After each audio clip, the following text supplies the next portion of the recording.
Hello students, welcome to maths calculator. अब chapter के exercise start करते हैं। Question number 1 from exercise 1.1। Get the algebraic expression in the following case using variable constant and arithmetic operations.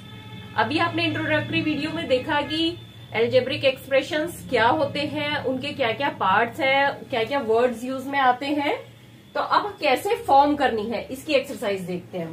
First है subtraction of z from y। अब यहां क्या पता चल रहा है, सब्सट्रैक्शन ऑफ z को माइनस करना है किस में से, फ्रॉम y। तो y माइनस z, यहाँ पे subtraction of z from y, तो एक्सप्रेशन हो गई y माइनस z। नेक्स्ट है 1/2 of the sum of numbers x and y। 1/2 मतलब 1/2 करना है किसका, of the sum of numbers x and y। Sum of number x and y, x and y का सम करा और इसका हाफ कर दिया। तो हमें बस स्टेप बाय स्टेप आप पढ़ते जाइए और देखते जाइए क्या करना है। 1/2 ऑफ द 1/2 कर दिया किसका, of the sum of number x and y। तो x एंड y का सम करा, एडिशन करा और उसका हाफ कर दिया। Next the number z multiplied by itself. अब z को मल्टीप्लाई करना है किससे, नंबर इटसेल्फ। z को z से ही मल्टीप्लाई करना है, तो z मल्टीप्लाइड बाय z। तो क्या हो गया, z स्क्वायर। किसी भी चीज को जब हम उसी से मल्टीप्लाई करते हैं तो वो जाता है उसका स्क्वायर। नेक्स्ट पार्ट करते हैं। 1/4 of the product of number p and q। अब 1/4 करना है। अब हम इसमें क्या करेंगे, ऑफ द के बाद वाला पार्ट पहले सॉल्व कर लेंगे। 1/4 ऑफ द किसका, 1/4 करना है product of number p q। अब product of number p q क्या हो गया, p q, p multiplied by q, p q। तो इस पार्ट का हो गया p q। अब लिखा है 1/4 ऑफ p q। इजी हो गया ना, 1/4 p q। या इसको हम ये भी लिख सकते हैं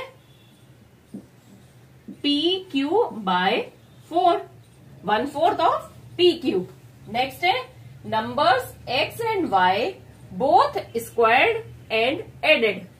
x और y दो नंबर हैं, दोनों का स्क्वायर कर लिया हमने, स्क्वायर्ड एंड एडेड, और इन दोनों को ऐड कर दिया।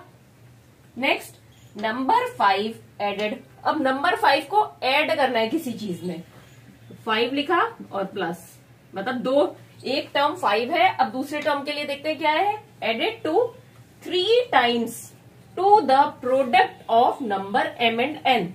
इसमें सबसे बेस्ट होता है आप लास्ट से सॉल्व करिए। लिखा है times of the product of number m and n। अब product of number m n क्या हो गया, m n, ये m n हो गया product of m and n। अब लिखा है एडेड, हमने लिख लिया नंबर 5 एडेड। अब सॉल्व करना है ये वाला पार्ट आपको, to the 3 times of the mn। अब 3 टाइम्स ऑफ mn हो गया, 3 को mn से मल्टीप्लाई कर दिया, तो 3 टाइम्स ऑफ mn। अब देखिए 5 added to 3 times of product m and n। ठीक है, प्रोडक्ट का 3 टाइम्स करा और 5 में ऐड कर दिया। तो आप लास्ट से सॉल्व करते हुए चलिए, लास्ट पार्ट सॉल्व करा तो इजी हो गया, 3 टाइम्स ऑफ द mn। अब 3 टाइम्स ऑफ mn हो गया 3mn। अब 5 इज एडेड टू 3mn।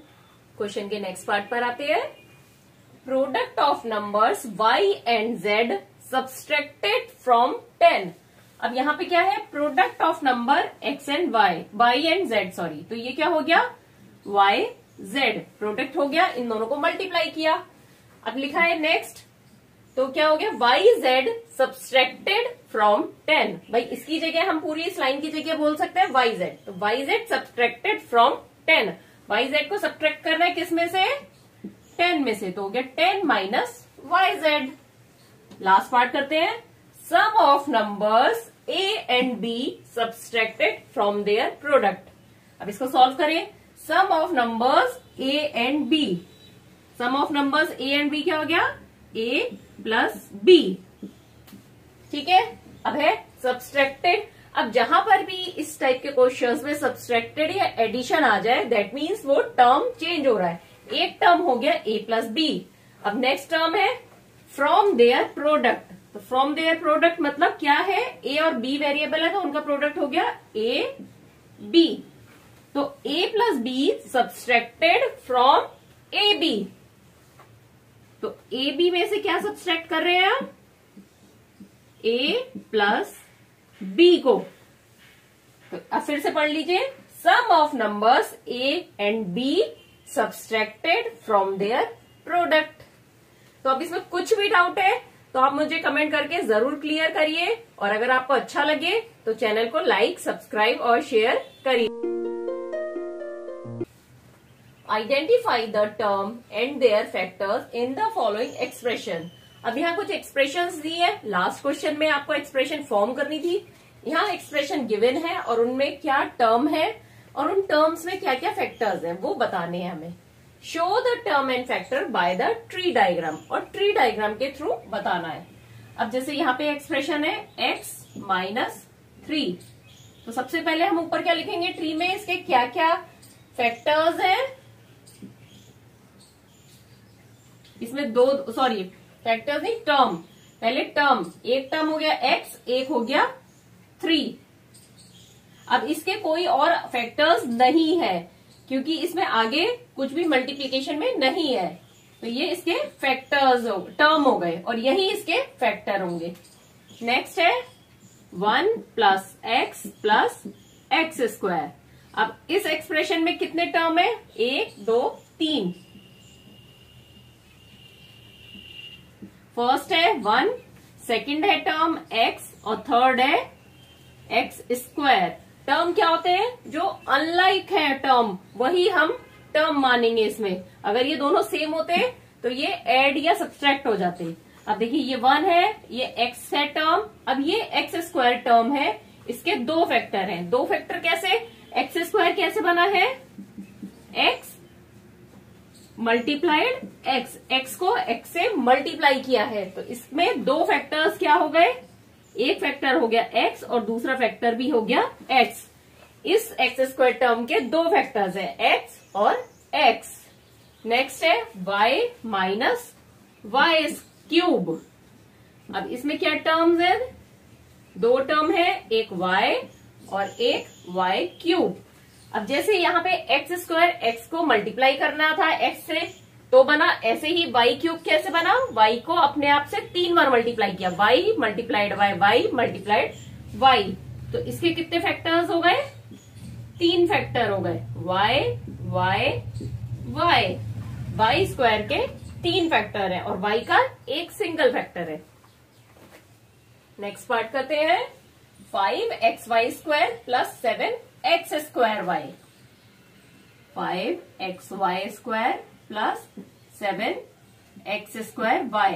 अब यहाँ पे इसको देखने से आपको क्लियर पता चल रहा है कि इसमें दो ही टर्म है, क्योंकि बीच में एक ही एडिशन का साइन लगा है, तो एक टर्म ये है और एक टर्म ये है। क्या हो गया, फर्स्ट टर्म 5xy स्क्वायर और दूसरा हो गया 7x स्क्वायर y। अब इनके फैक्टर्स क्या है,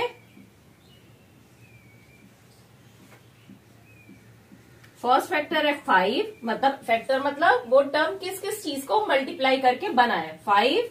नेक्स्ट है x और फिर 2 बार y स्क्वायर है, मतलब इसमें y को हमने y से मल्टीप्लाई किया है, मतलब 5 multiplied by x multiplied by y multiplied by y। अब इसी तरह से इसमें 7x स्क्वायर y में x जो है वो 2 बार आया है, क्योंकि x स्क्वायर है तो 7x y, ये इसके फैक्टर्स होंगे। नेक्स्ट है minus ab plus 2b square minus 3a square. Minus ab plus 2b square minus 3a square. अब इसमें पता चल रहा है कितने टर्म्स हैं, 3 टर्म है। फर्स्ट टर्म है माइनस ab, सेकेंड है 2b स्क्वायर और थर्ड है माइनस 3a स्क्वायर। अब आप ये देखेंगे यहाँ मैंने माइनस का साइन क्यों लिखा है, क्योंकि हमेशा जो है टर्म माइनस में होता है और एक्सप्रेशन बनाने के लिए हम इन सब टर्म्स को ऐड करते हैं। हम यहाँ ये नहीं लिखेंगे खाली 3a, 3a स्क्वायर टर्म नहीं होगा, माइनस का 3a स्क्वायर टर्म होगा। अब इसके क्या क्या फैक्टर हुए, अब देखिए देखने में लग रहा है आपको क्या क्या फैक्टर है इसके, a और b, लेकिन माइनस का a b है, तो अब माइनस का a है, दैट मीन्स -1 से इसको हमने मल्टीप्लाई किया होगा। तो एक फैक्टर है -a, फिर a, फिर b, इन तीनों को मल्टीप्लाई करेंगे तो बनेगा माइनस का ab। अब इसके क्या फैक्टर होंगे, फर्स्ट है 2, फिर b, फिर b, मतलब 2 multiplied by b multiplied by b करेंगे तो आएगा 2b स्क्वायर। अब नेक्स्ट माइनस का 3a स्क्वायर है तो a मल्टीप्लाइड बाय a, तो इसके फैक्टर है माइनस का 3a। क्वेश्चन का नेक्स्ट पार्ट करते हैं। Identify the term and their factors in the expression given below. अब इसके फर्स्ट पार्ट में हमें एक ट्री डायग्राम फॉर्म करके बनाना था। अब यहाँ पे लिखा नहीं है तो हम कैसे भी कर सकते हैं, चाहे तो ट्री डायग्राम करके या सिंपल। तो फर्स्ट एक्सप्रेशन है हमारी -4x + y। तो अब इसमें पता चल रहा है टर्म क्या क्या होंगे, एडिशन और सब्सट्रैक्शन के साइन के बीच में जो है माइनस का टर्म क्या है पहले लिख लेते हैं हम, माइनस का 4x और दूसरा टर्म है 5। अब 5 प्लस का है इसलिए नहीं लिखेंगे। अब फैक्टर्स क्या हो गए, माइनस के 4x के क्या फैक्टर्स है, माइनस का 4 और x, और 5 का 5 ही फैक्टर होगा। अब ऐसे ही नेक्स्ट है -4x + 5y, हम टेबल की फॉर्म में कर लेते हैं टर्म फैक्टर।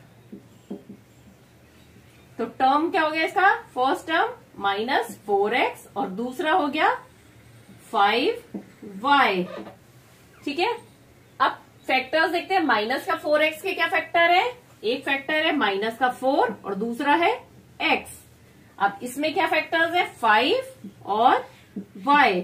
फैक्टर्स निकालना बिल्कुल इजी है, फैक्टर्स वो है जिनको मल्टीप्लाई करके टर्म बना है। तो यहाँ पे टर्म 5y कैसे बना है, 5 और y को मल्टीप्लाई करके। अब नेक्स्ट इसमें देखिए क्या है, टर्म फैक्टर्स। टर्म क्या क्या हो गए, 5y और 3y स्क्वायर। अब ये टर्म कैसे बना होगा, 5 और y का मल्टीप्लीकेशन से, तो 5 फैक्टर हो गया और y। अब यहाँ 3y स्क्वायर, तो मतलब 3 को y से मल्टीप्लाई करा और अगेन y से करा क्योंकि y स्क्वायर है, तो इसके फैक्टर्स क्या हो गए, 3y। नेक्स्ट पार्ट करते हैं, xy + 2x² y²। तो टर्म क्या हो गए, xy टर्म हो गया और नेक्स्ट टर्म हो गया 2x² y²। अब ये वाला xy टर्म कैसे बना होगा, क्या क्या फैक्टर्स है इसके, x और y, मतलब x और y को मल्टीप्लाई करके टर्म बनेगा। और फैक्टर वो चीज है जिसके आगे हम कुछ और डिवाइड नहीं कर सकते। अब नेक्स्ट है 2x² y²। तो पता चल रहा है इसमें 2 है, x² है, तो मतलब 2 बार x को मल्टीप्लाई किया है, x मल्टीप्लाइड बाय x। फिर y का भी स्क्वायर है, मतलब 2y भी होंगे यहाँ पर। 2 बार y को मल्टीप्लाई किया, 2 बार x को, और फिर उनको 2 से मल्टीप्लाई किया, तो फैक्टर्स हो गए 2x x y y। अब नेक्स्ट है pq + q। तो एक टर्म हो गया pq और दूसरा टर्म हो गया q। अब pq के फैक्टर, pq कैसे बना होगा, p और q के मल्टीप्लीकेशन से, और q सिर्फ q ही होगा, इसमें कुछ और फैक्टर नहीं है। और आप कहेंगे 1 हो सकता है, तो 1 तो सभी का हो सकता है। नेक्स्ट है 1.2ab - 2.4b + 3.6a। तो फर्स्ट टर्म है 1.2ab, नेक्स्ट टर्म हो गया 2.4b। अब 2.4 माइनस का होगा क्योंकि ये माइनस का साइन है, हम टर्म्स को ऐड करके एक्सप्रेशन बनाते हैं, तो इसलिए हम माइनस का साइन साथ में लेंगे टर्म के। और थर्ड टर्म है 3.6a। अब इसके फैक्टर क्या होंगे, 1.2 मल्टीप्लाई करेंगे a से और फिर बी से मल्टीप्लाई, तो फैक्टर हो गया 1.2 ए और बी। नेक्स्ट है माइनस का 2.4 और दूसरा फैक्टर हो गया इसका बी, मतलब माइनस का 2.4 बी को बी से मल्टीप्लाई करने पर हमारा टर्म बनेगा माइनस का 2.4 बी। थर्ड टर्म है 3.6 ए, तो इसके फैक्टर हो गए 3.6 और ए, क्योंकि इन दोनों के मल्टीप्लीकेशन से ही ये टर्म फॉर्म होगा। नेक्स्ट पार्ट करते हैं 3/4x प्लस 1/4। तो पहला टर्म क्या हो गया 3/4x और दूसरा हो गया 1/4। अब इसके फैक्टर्स क्या होंगे 3/4 और x, और इसका फैक्टर है 1/4, क्योंकि 3/4 मल्टीप्लाइड बाय x बनेगा 3/4x। नेक्स्ट 0.1 बी स्क्वायर एक टर्म हो गया और दूसरा टर्म क्या हुआ 0.2 क्यूब स्क्वायर।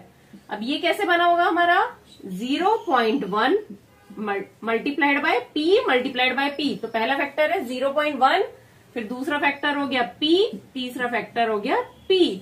इन तीनों के मल्टीप्लीकेशन से ये टर्म फॉर्म होगा। अब नेक्स्ट है 0.2 क्यू स्क्वायर, फैक्टर हो गया 0.2 क्यू और क्यू, इसको मल्टीप्लाई करने से ये टर्म बनेगा। Identify the numerical coefficient of terms other than constant in the following expressions. अब यहाँ पे कुछ एक्सप्रेशंस दिए हैं, यहाँ पे हमें कोएफिशिएंट्स बताने हैं किसके, जो कांस्टेंट नहीं है उनके। जैसे यहाँ पर क्या है 5 माइनस 3t स्क्वायर, तो यहाँ पे 5 कांस्टेंट है तो इसका कोएफिशिएंट नहीं बताना है, इसका कोई होगा भी नहीं। उसके अलावा जो टर्म है उनके कोएफिशिएंट बताने हैं। तो सबसे फर्स्ट है 5 माइनस 3t स्क्वायर। अब 5 तो कांस्टेंट है तो टर्म हमें किसका कोएफिशिएंट निकालना होगा, किस टर्म का माइनस 3t स्क्वायर का, माइनस 3t स्क्वायर का। अब कोएफिशिएंट निकालने के लिए सबसे पहले हम देखते हैं फैक्टर क्या है इनके, क्योंकि जो भी न्यूमरिक फैक्टर होगा वही कोएफिशिएंट होगा। इसके फैक्टर क्या होंगे -3t। तो अब यहाँ पे टी दोनों वेरिएबल है तो कोएफिशिएंट क्या हो जाएगा -3। अब नेक्स्ट है 1 plus T square plus T cube.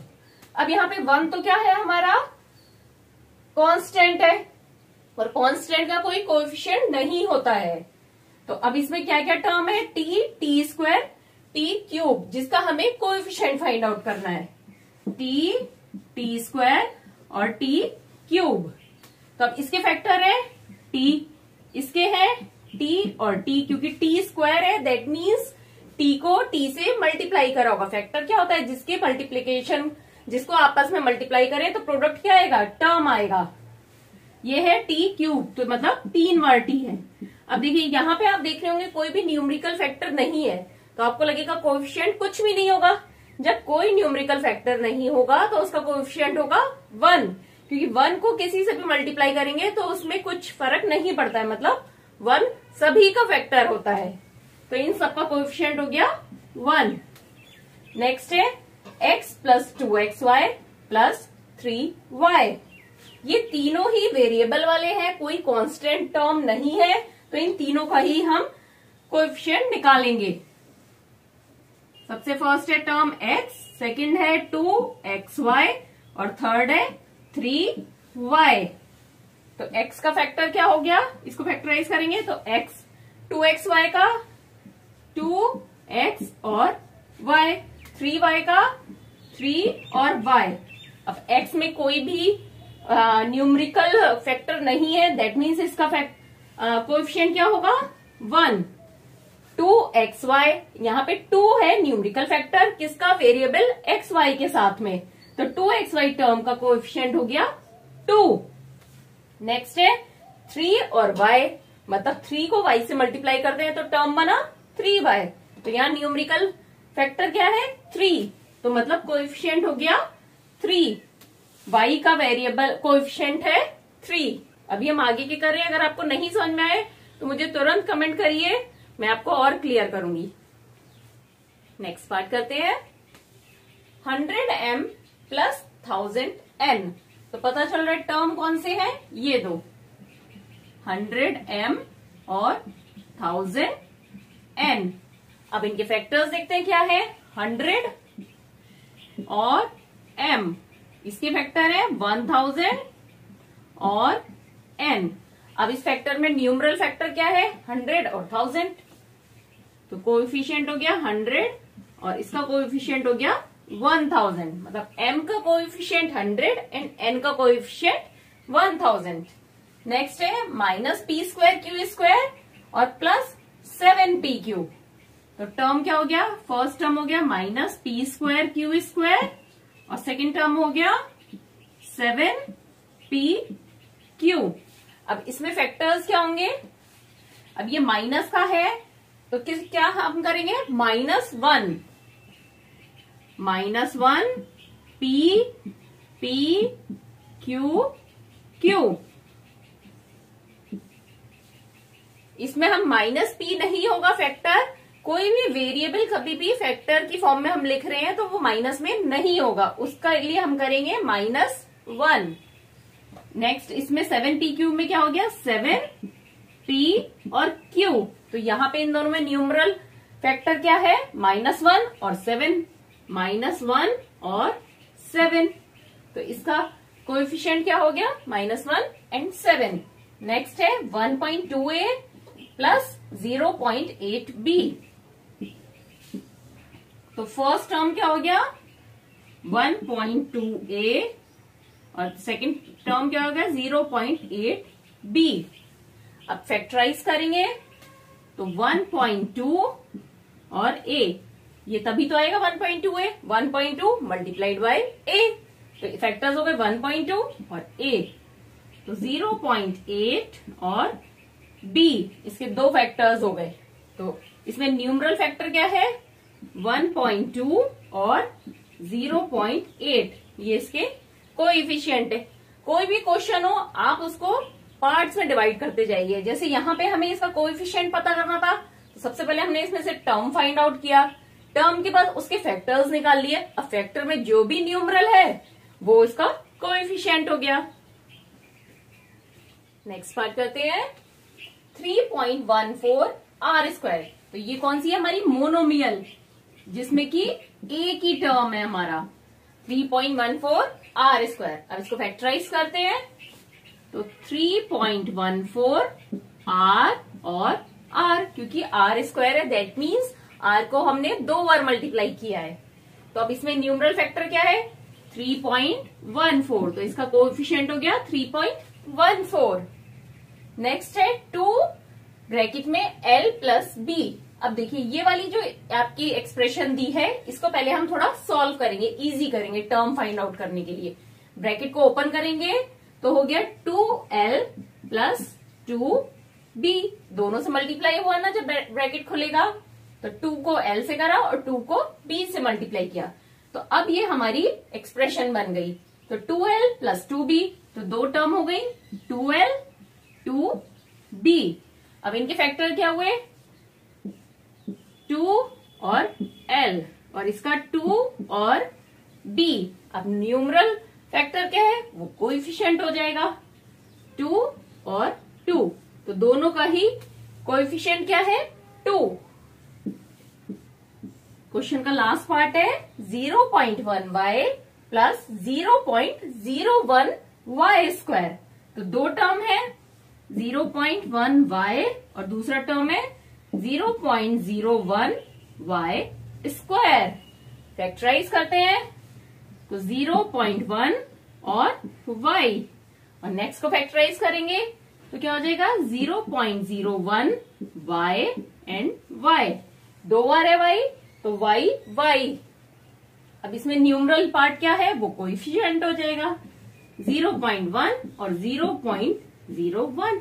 जो भी न्यूमरल फैक्टर है वो उसका कोएफिशिएंट होगा। अगर न्यूमरल फैक्टर नहीं है तो उसका कोएफिशिएंट 1 होगा, क्योंकि 1 हर एक का फैक्टर होता है। Identify term which contain x and give the coefficient of x। अभी हमने प्रीवियस क्वेश्चन में करा था, सिर्फ हमें कोएफिशिएंट बताने थे सारे टर्म्स के। अब यहाँ पे बताना है किस टर्म का, टर्म विच कंटेन एक्स, सिर्फ वो टर्म जिनमें एक्स आता है उसका कोएफिशिएंट, किसका, एक्स का कोएफिशिएंट। जैसे ये है first expression y square x plus y. अब यहाँ टर्म तो दो है, एक वाई स्क्वायर एक्स और एक वाई, पर हमें कौन सी टर्म लेनी है जिसमें एक्स आता है। तो इसमें एक्स नहीं आता तो हम सिर्फ ये वाली टर्म लेंगे, y square x, term contain x, यही पूछा है ना, टर्म कंटेन एक्स, उसका कोएफिशिएंट ऑफ एक्स। अब कोएफिशिएंट ऑफ एक्स लिखा है, सिंपल कोएफिशिएंट पूछा जाता तो मतलब उसका न्यूमरल कोएफिशिएंट बताना है हमें, तो इसका कोएफिशिएंट क्या होता, 1। ये वेरिएबल का कोएफिशिएंट वाई स्क्वायर एक्स का कोएफिशिएंट 1, लेकिन यहाँ पूछा है एक्स का कोएफिशिएंट, मतलब एक्स के अलावा और क्या क्या चीजें हैं इस टर्म में, मतलब एक्स को किससे मल्टीप्लाई करा गया है ये टर्म बनाने के लिए। तो देखिए यहाँ पे सीधा सीधा क्या होगा, y square multiplied by x, तभी तो ये टर्म बनी होगी, मतलब एक्स को हमने किससे मल्टीप्लाई किया है, वाई स्क्वायर से, तो दैट मीन्स यहाँ पे एक्स का कोएफिशिएंट हो गया वाई स्क्वायर। अगर सिंपल पूछा होता कोएफिशिएंट तो न्यूमरल कोएफिशिएंट होता। बात करते हैं 13 y square minus 8 y x. तो यहाँ पर क्या है, टर्म जिसमें एक्स आता है ये वाला, क्योंकि इसमें 13 वाई स्क्वायर में एक्स नहीं आ रहा है, तो यहाँ पे टर्म हो गई कंटेनिंग एक्स माइनस का 8 वाई एक्स। आप ये हमेशा ध्यान रखिए टर्म उसके माइनस के साइन के साथ होगी, क्योंकि हम टर्म्स को आपस में ऐड करेंगे, मतलब 13 वाई स्क्वायर प्लस माइनस का वाई एक्स।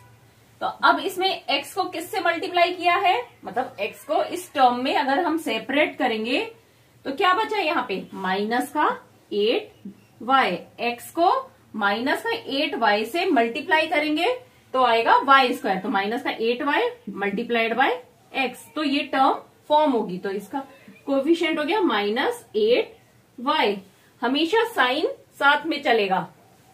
नेक्स्ट है x plus Y plus 2।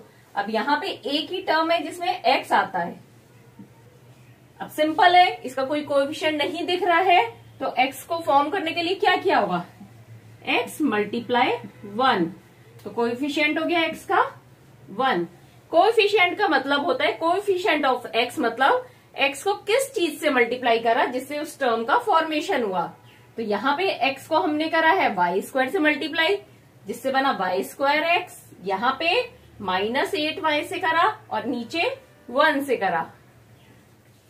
Next part करते हैं 5 plus Z plus Z x. तो इसमें किस टर्म में एक्स आ रहा है, जेड एक्स टर्म में, जेड एक्स। अब जेड एक्स में एक्स का कोएफिशिएंट मतलब एक्स को किससे मल्टीप्लाई किया, तो यहाँ पे एक्स को हम सेपरेट करेंगे तो हो जाएगा जेड मल्टीप्लाइड एक्स, तो एक्स का कोएफिशिएंट हो गया जेड। अब next 1 plus x plus x y. तो यहाँ पे दो टर्म्स हैं जिसमें एक्स आता है, एक्स और एक्स वाई। अब यहाँ पे एक्स को किससे मल्टीप्लाई किया जिससे टर्म एक्स बना, एक्स को 1 से करा तो इसका कोएफिशिएंट हो गया 1। और यहाँ एक्स वाई है तो एक्स को किससे मल्टीप्लाई किया होगा, एक्स को वाई से मल्टीप्लाई करा जिससे टर्म बन गई एक्स वाई, तो एक्स का कोएफिशिएंट हो गया वाई। नेक्स्ट पार्ट करते हैं 12xy स्क्वायर प्लस 25। तो किस टर्म में x आ रहा है, बहुत इजी है देखना, जिसमें भी x लिखा है तो ये हो गया 12xy स्क्वायर, 12xy स्क्वायर। अब इसमें से अगर हम सिर्फ x को सेपरेट करें, इसको हम सेपरेट कर दें तो बाकी क्या बचा 12y स्क्वायर, तो मतलब x को किससे मल्टीप्लाई करना होगा 12y स्क्वायर से, तभी ये बन जाएगा 12xy स्क्वायर। देखिए इसको अगर इससे मल्टीप्लाई करते हैं तो आप बोलेंगे ये आ जाएगा 12y स्क्वायर x। तो ये एक ही बात है, जब यहाँ पे वेरिएबल्स ऐसे लिखे होते हैं मल्टीप्लीकेशन में तो चाहे x पहले हो या y स्क्वायर पहले हो एक ही बात है, उसका मतलब चेंज नहीं होगा। तो यहाँ पर इसका x का कोएफिशिएंट हो गया 12y स्क्वायर। अब नेक्स्ट है 7x plus x y square. यहाँ पे दोनों ही टर्म्स में x आता है, तो 7x है इसमें फर्स्ट टर्म और दूसरा टर्म है एक्स वाई स्क्वायर। यहाँ पे x को किससे मल्टीप्लाई किया, x मल्टीप्लाइड 7, तभी 7x बनेगा। और यहाँ पे x को y स्क्वायर से मल्टीप्लाई किया, तो इनके कोएफिशिएंट हो गए 7 और y स्क्वायर। और ये टर्म के कोएफिशिएंट नहीं, x के कोएफिशिएंट होंगे y स्क्वायर और 7। पार्ट बी पर आते हैं। Identify term which contain y square and give the coefficient of y square. अब यहाँ पे हमें y स्क्वायर पहचानना कि किस टर्म में y स्क्वायर है और उसका कोएफिशिएंट क्या है। तो इसका फर्स्ट है x minus x y square, तो यहाँ पे किस में आ रहा है, इस टर्म में y स्क्वायर आ रहा है, तो टर्म क्या हो गई, माइनस का एक्स वाई स्क्वायर। हमेशा टर्म के साथ अगर माइनस है तो वो उस टर्म के अंदर आएगा, पूरा टर्म क्या होगा, माइनस का एक्स वाई स्क्वायर। अब इसमें y स्क्वायर को अगर हम सेपरेट करते हैं तो इसको किससे मल्टीप्लाई करा गया, यहाँ पे माइनस एक्स से, minus x multiplied by y square. तो इसका कोएफिशिएंट क्या हो गया, y स्क्वायर का माइनस का x। नेक्स्ट है 5y स्क्वायर प्लस 7x, तो यहाँ y स्क्वायर किस में आ रहा है, 5y स्क्वायर में, 5y स्क्वायर। अब यहाँ 5y स्क्वायर है तो y स्क्वायर का कोएफिशिएंट के लिए y स्क्वायर को देखेंगे अलग करके कि उसको किससे मल्टीप्लाई किया गया, तो यहाँ पे करा है 5 से मल्टीप्लाई, 5 को y स्क्वायर से मल्टीप्लाई करा तो टर्म बना 5y स्क्वायर, तो इसका कोएफिशिएंट हो गया 5। नेक्स्ट है 2x square y minus 15x y square plus 7y square. अब हमें कौन सी टर्म देखनी है जिसमें y स्क्वायर आए, 7y स्क्वायर माइनस का 15x वाई स्क्वायर। यहाँ 2x स्क्वायर y है, y तो है बट हमें देखनी है टर्म जिसमें y स्क्वायर हो, यहाँ पे सिंगल y है तो ये टर्म नहीं ली जाएगी। यहाँ पे दो टर्म है जिसमें y स्क्वायर आता है, फर्स्ट है माइनस का 15x वाई स्क्वायर और दूसरी है 7y स्क्वायर। तो यहाँ पे किसको सेपरेट करना है कोएफिशिएंट के लिए, y स्क्वायर को अलग कर दिया। तो अब पता चल रहा है, देखिए ऐसे सर्कल बनाते हैं कि y स्क्वायर को किससे मल्टीप्लाई किया होगा, माइनस का 15x मल्टीप्लाइड y स्क्वायर और यहाँ पे 7 मल्टीप्लाइड y स्क्वायर। तो इसका कोएफिशिएंट हो गया माइनस का 15x और इसका हो गया 7। तो कभी भी कोएफिशिएंट पता करना हो तो जिसका कोएफिशिएंट पता करना है, जैसे यहाँ y स्क्वायर का करना है तो उस टर्म में y स्क्वायर को सर्किल कर लीजिए, तो जो रेस्ट पार्ट होगा वो उसका कोएफिशिएंट होगा। Classify into monomial, binomial and trinomials. अब यहाँ पे एक्सप्रेशंस दी हैं, उसको हमें बताना है ये कौन से टाइप की है। अब जैसे हमने इंट्रोडक्टरी वीडियो में पढ़ा था, मोनोमियल मतलब जिसमें एक टर्म होता है, बाइनोमियल जिसमें 2 टर्म होते हैं और ट्राइनोमियल जिसमें 3 टर्म्स होते हैं। तो चलिए देखते हैं। फर्स्ट है 4y माइनस 7z, कितने टर्म है, 1 2, तो ये कौन सी हो गई, बाइनोमियल। नेक्स्ट है y स्क्वायर, एक ही टर्म है तो क्या हो गई, मोनोमियल। थर्ड है x plus y minus x y. अच्छा, इसमें ये ध्यान रखना है सारे टर्म अनलाइक होने चाहिए, x plus y minus x y, तीनों ही अनलाइक टर्म है। अनलाइक मतलब जिनके वेरिएबल अलग अलग हो, इसमें x है, इसमें एक्स वाई है और इसमें एक्स वाई दोनों है, तो ये कितने टर्म हो गए, 1 2 3, तो हो गई ये ट्राइनोमियल। नेक्स्ट है 100, यहां भी सिंगल टर्म है तो ये हो गई monomial. Next AB minus A minus B, 3 term हो गए, एक AB एक B एक A, 3 टर्म हो गए तो मतलब ट्राइनोमियल। अच्छा, इसमें आपको ये पता होना चाहिए कि ये सभी पॉलिनोमियल बोलते हैं, चाहे वो मोनोमियल हो, चाहे बाइनोमियल हो, चाहे ट्राइनोमियल हो, सभी को पॉलिनोमियल बोलेंगे। नेक्स्ट है 5 माइनस 3t, दो टर्म हो गए, अनलाइक एक 5 है टर्म और एक 3t, तो binomial. Next 4p² minus 4p² इस टाइप के एक्सप्रेशन को बहुत ध्यान से पढ़िए, देखने में एकदम लगता है सेम है बट डिफरेंट है। देखिए दोनों अनलाइक होंगे, यहाँ पे p का स्क्वायर है मतलब p 2 बार आ रहा है और यहाँ q 2 बार आ रहा है, यहाँ q सिंगल है यहाँ 2 बार है, यहाँ p सिंगल है यहाँ p 2 बार है, तो दैट मीन्स ये अनलाइक हैं दोनों। कई बार बच्चे क्या करते हैं, एकदम से देखने में लगता है एक स्क्वायर इसमें एक स्क्वायर इसमें 4 4 तो बिल्कुल सेम है, बट आप ध्यान से देखिए कि स्क्वायर की वैल्यू किसकी है। तो यहाँ पे 2 हो गई, 2 टर्म्स है तो एक्सप्रेशन हो गई binomial. Next 7mn single term है तो मोनोमियल।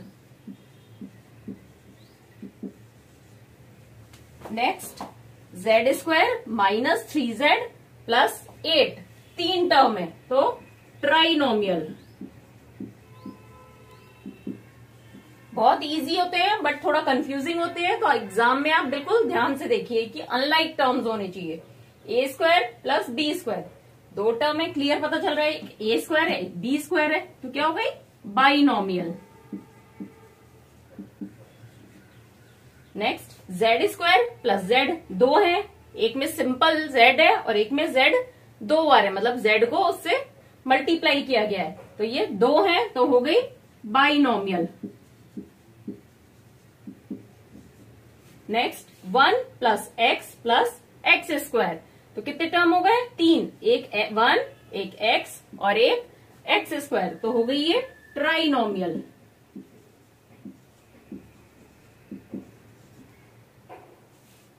तो आप इसमें बिल्कुल कंफ्यूजन मत करिएगा, ये बस ध्यान रखिएगा कितनी टर्म्स है उनको काउंट कर लिए, बट क्या ध्यान रखना है आपको कि सारे टर्म्स अनलाइक होने चाहिए।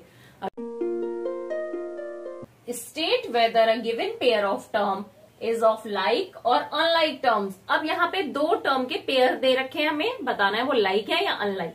सबसे पहले समझते हैं लाइक और अनलाइक क्या होता है। लाइक मतलब जिसके वेरिएबल सेम हो, अगर वेरिएबल सेम होगा तो हम क्या कर सकते हैं, उसको ऐड कर सकते हैं और उसको सबट्रैक्ट कर सकते हैं।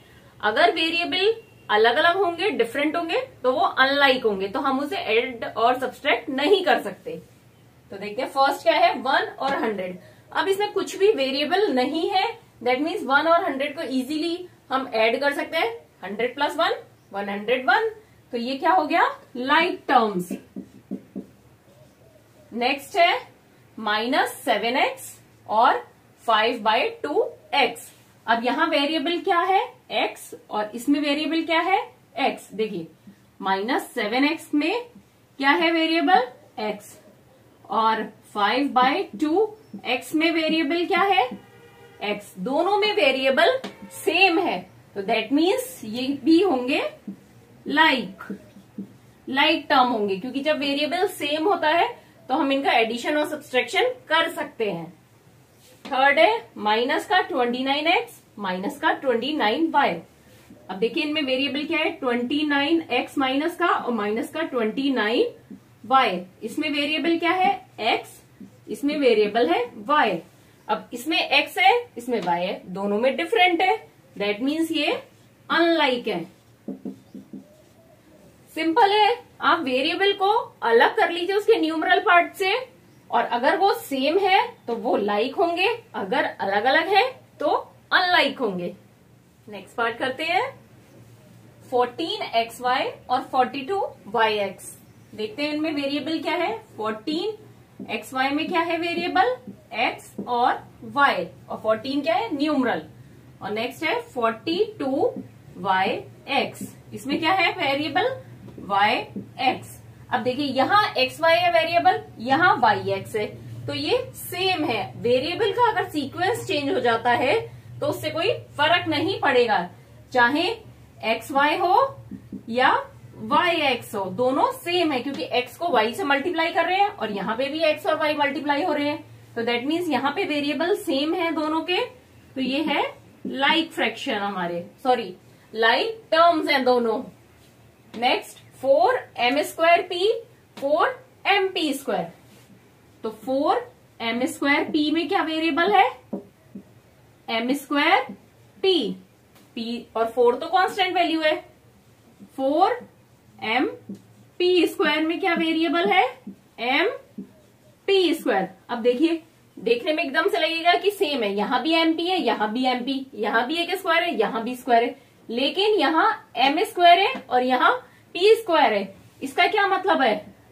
इसका मतलब है यहां पे 2 m है और एक p है इसका फैक्टर, और इसमें क्या हो गया? एक m है और 2 और p आ रहा है इसके फैक्टर में। तो देखिए डिफरेंट हो गए ना, यहाँ 2 m है और एक p, यहाँ एक m और 2 p। दैट मीन्स इसमें वेरिएबल डिफरेंट है, तो ये होगा unlike fraction, unlike terms. Unlike fraction भी होता है, तो इसलिए हम उससे कंफ्यूज मत करिएगा लिखने में, अनलाइक टर्म। नेक्स्ट है 12xz और 12x स्क्वायर z स्क्वायर। तो 12xz में क्या वेरिएबल है? xz, और इसमें 12x स्क्वायर z स्क्वायर में क्या वेरिएबल है? x square z square. अब सेम यहाँ xz है, यहाँ भी xz है, लेकिन यहाँ दोनों ही ट्वाइस है, x भी 2 बार है और z भी 2 बार होगा। इसमें क्या होगा? x z इसके फैक्टर्स में। तो ये अलग अलग हो गए वेरिएबल, एकदम सेम नहीं है, तो ये भी हो गए अनलाइक टर्म।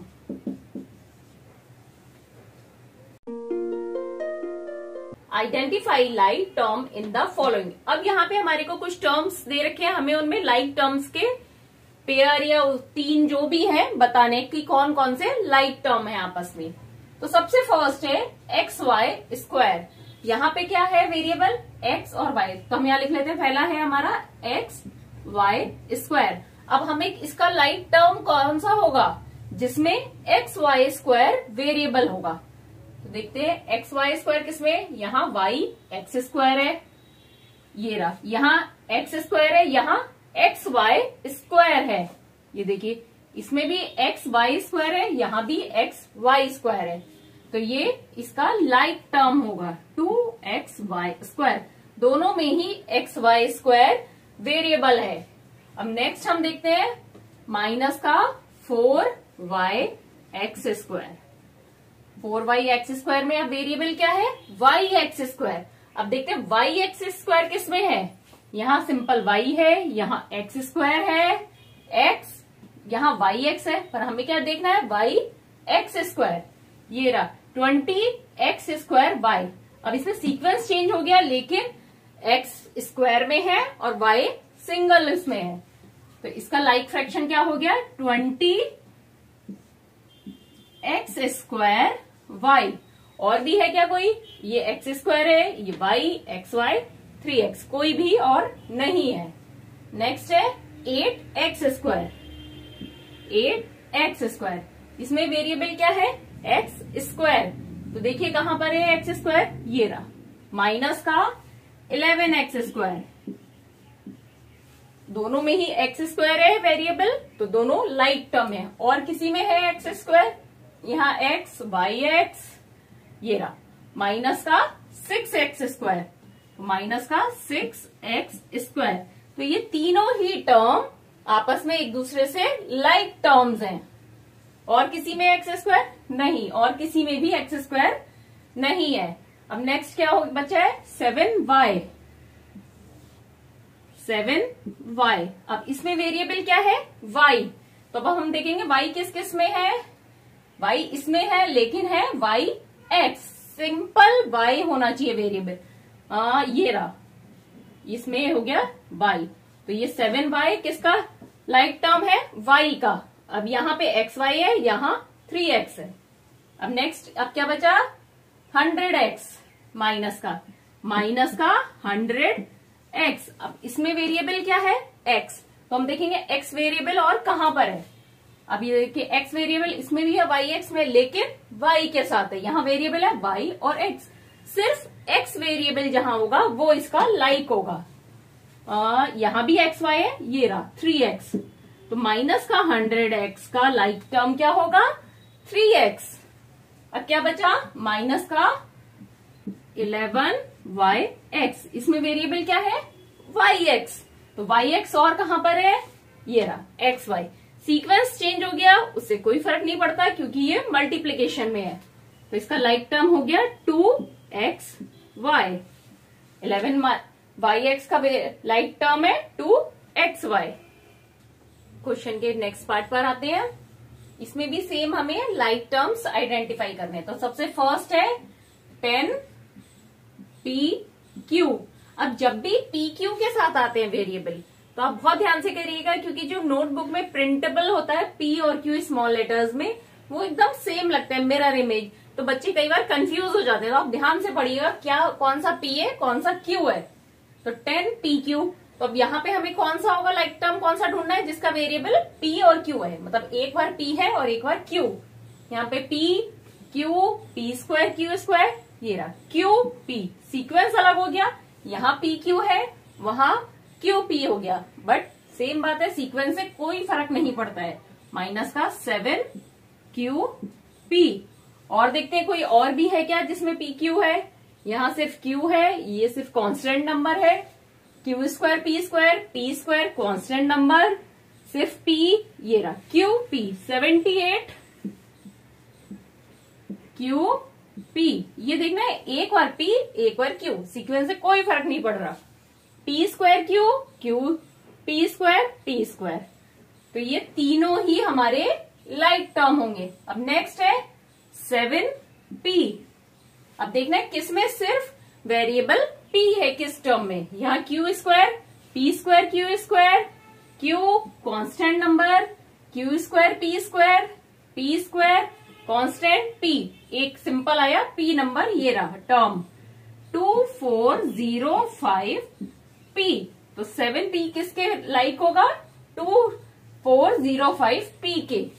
अब और भी है इसके बाद कोई p square q p square p square, हम इसमें मार्क करते जा रहे हैं कि कौन कौन से हम ले चुके हैं। नेक्स्ट है 8q, मतलब वेरिएबल क्या होना चाहिए q, यहाँ p square q square minus का 100q, तो इसका लाइक हो गया माइनस का 100q, क्योंकि इसमें वेरिएबल q है।